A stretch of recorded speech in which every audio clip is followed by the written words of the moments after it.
Jerome Powell, Fed chairman, was caught off guard at a speech he was given regarding GDP, where a climate control activist interrupted him in the middle of this, basically telling him that he doesn't care about climate control and what is he doing to prevent what's going on in the climate market. And it was interesting to see his response to this. You could tell that he was very much caught off guard as she was escorted out of the room, and then he had some choice words on the way out. This clip was sent to us by Thomas Rettenberg, who was on our show. It's a funny clip, and it just kind of speaks to the moment. I hope you guys enjoy this. GDP growth in the third quarter was quite strong, but like most forecasters, we expect growth to moderate in coming quarters. Of course. Jerome Powell, by refusing to treat climate change like a systemic risk, thank you. You are putting us at Thank you risk very of much. economic disaster. Thank you very much. Climate change will threaten. Thank you. Just close the fucking door. Close the door. I mean, did he really just say that? I realize we all get frustrated, but wow.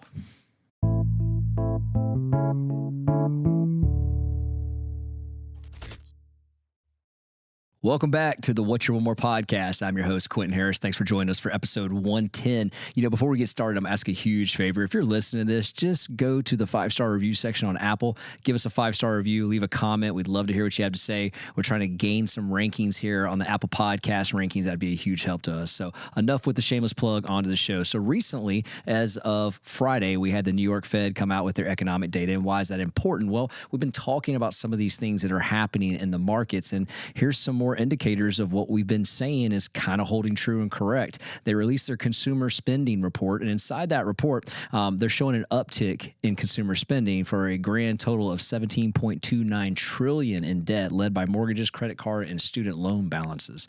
Student loan balances are up to $1.6 trillion in that equation there, and I think that's relevant and important because October is the month we're starting to see the first set of payments come out. Even though not all payments are being made in the month of October, we're starting to see some of them come through the servicers.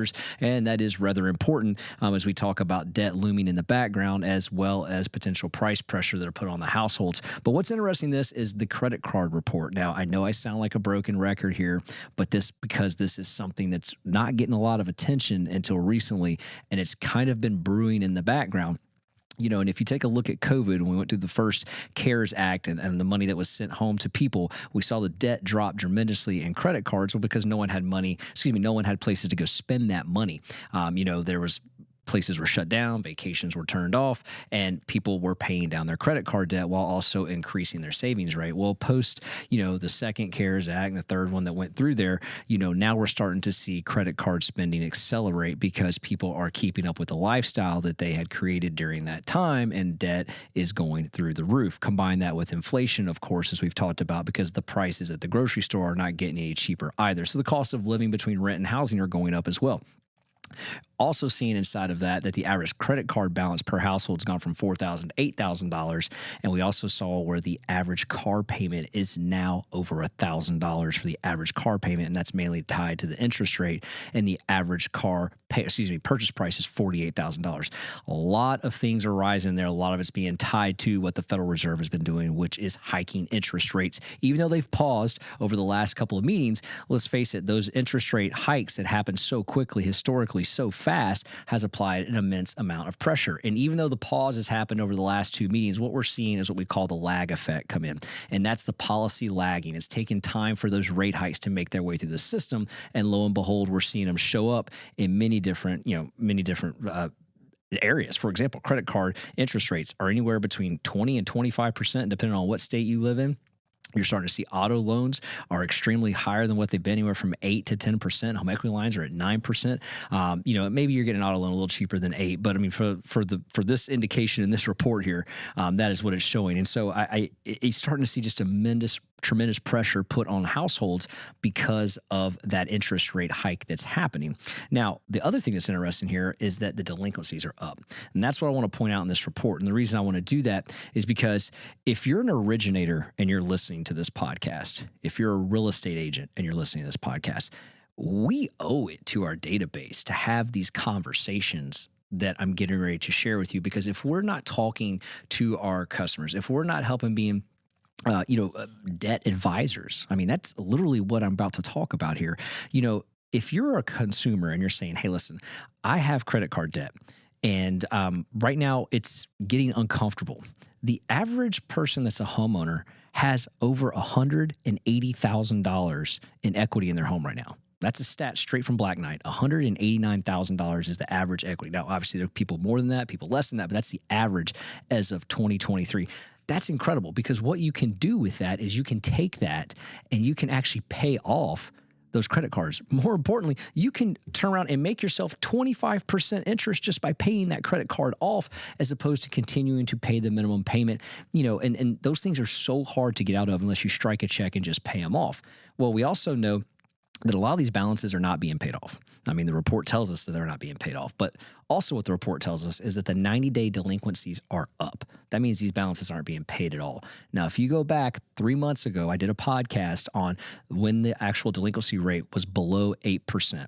And I started talking about the challenges that are going to be faced in that, because there's no recourse on these credit cards. Yeah, you can damage the credit score, but from a come back and get what you purchased with that, you're not going to repo people's goods. You're not going to go get those as a credit card company. You're not going to repossess the clothes, the food that they purchased.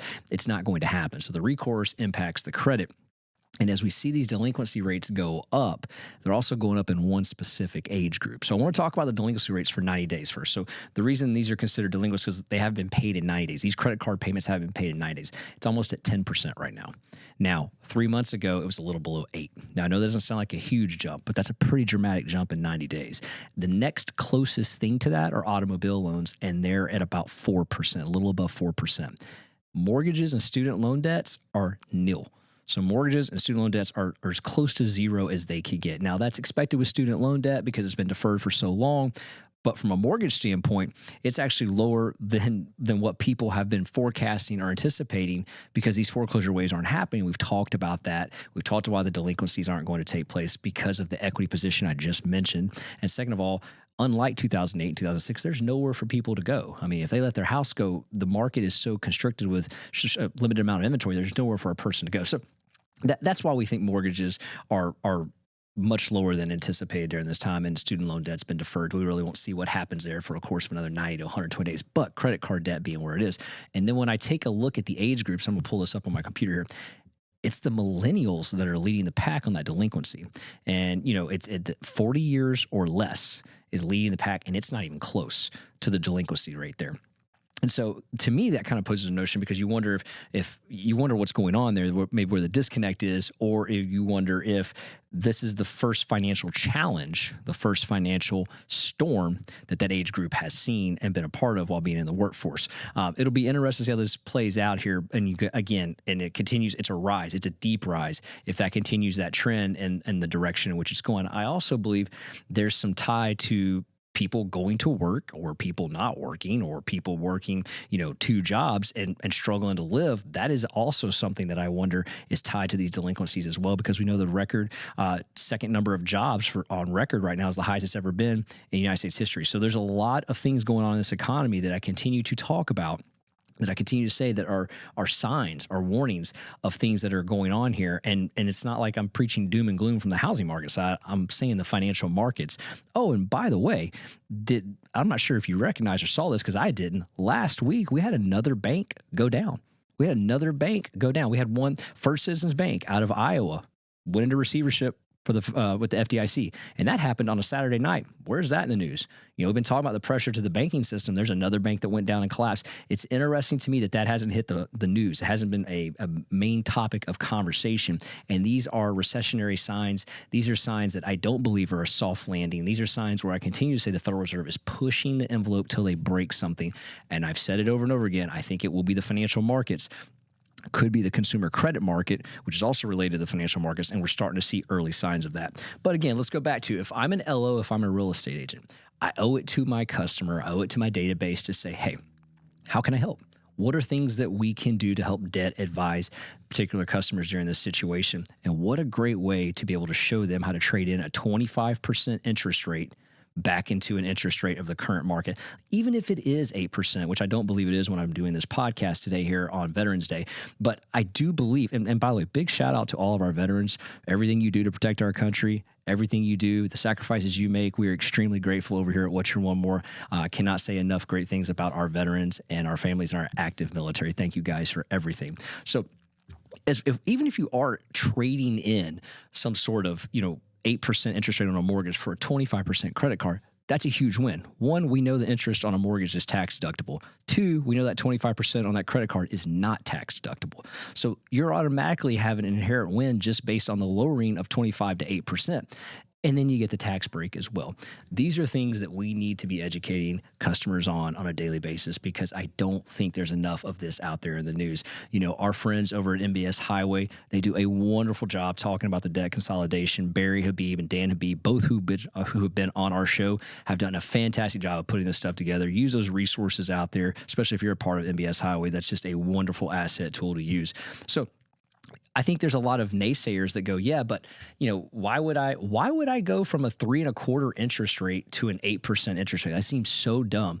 Well, besides the fact of what I just explained, I kind of want to point something out. We talk about the lock-in effect in here, and we just got some great information from Zonda, and I'm going to put this in our YouTube channel if you want to take a look at it. If you would, just go subscribe at What's Your One More. Check out this graph I have in there. By the way, I also have the delinquency ratings on there from the New York Fed as well, and you'll get to see them by age group as well as where they stand in this form of cars, autos, and mortgages. But this lock-in effect, so we're going to put a heat map of the United States on there. And what I love about this is it actually shows the amount of mortgages that are 4% or lower based on a percentage in every state. So like, for example, in Florida, for example, and I'll go through some other ones here, 55% of all mortgages in Florida are 4% or less. Now that sounds high. When I shared that with one of our colleagues, they were like, "Man, that's high." I'm like, "Yeah, but California is almost 70."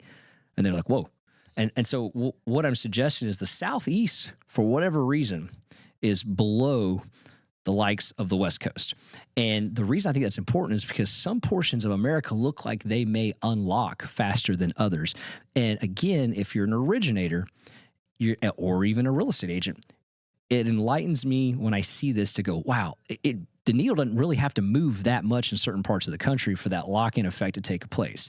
And Daniel Halverson looked at this map earlier and said, hey, listen, this could be because we have more second home and investment properties in our state, so therefore the rates naturally were higher anyways, and that's a great point. So I wanted to add that to the conversation, but it still gives us the ability to think that more people are willing to unlock those loans and maybe even do those refinances that I'm speaking of during the customer retention era that we're in right now, going into the first quarter here in the fourth quarter. And so, the looming question I get from so many people is, hey, when do you think the rate cuts, like what's your take? Are rates going to be cut by the Federal Reserve? When are we going to see some sort of dip in interest rates?